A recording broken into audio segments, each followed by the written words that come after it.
Hello and welcome to another episode of the Rugged Medicine YouTube channel. In today's episode I'll be talking about the FAST exam that is used to diagnose stroke in the acute care setting. When using the FAST exam in order to diagnose a stroke, it is important to follow all 4 steps carefully. Step 1. Facial droop. In order to assess facial droop, we get the patient to give us a nice big toothy smile, such as this one. Why do we elaborate the smile so much?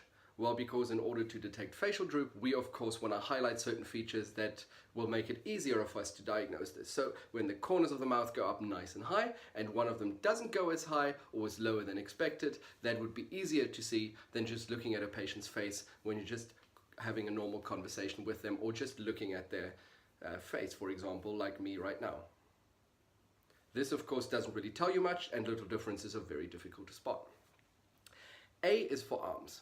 When you're looking at the assessment of the arms, you're not actually looking for muscular strength, but you're looking for drift. Now that drift you would assess by getting the patient to extend their arms at 90 degrees if they're standing or sitting from the patient's body, or at 45 in case they're lying down because they are bedbound. When conducting this test, it is paramount that the eyes of the patient are actually closed when the arms have been extended, and then to be held there for 10 seconds without any drift or movement to the side. Now, the reason the eyes have to be closed is because if the eyes were to remain open and they were holding out their arms like this, the eyes would be able to tell the brain if one hand starts drifting or one arm starts drifting, and the brain could compensate.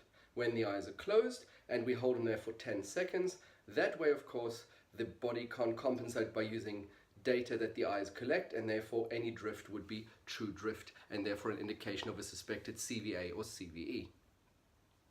Next step is speech. When doing a speech assessment, get the patient to repeat a sentence after you, such as, "You can't teach an old dog new tricks," "How now brown cow," or "The sky is blue in Cincinnati," such as is used in the Cincinnati stroke scale.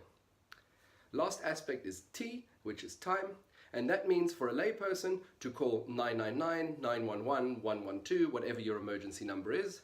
As a healthcare professional, we now have to make note of the time, so was the test positive at this time or negative? Thereby we can build a trend and a timeline, and it's also time to evacuate the patient if the test was positive. Now that you've seen a short demonstration of the FAST assessment tool or the FAST exam, it's important to remember that you conduct it in the way in which it was designed and validated.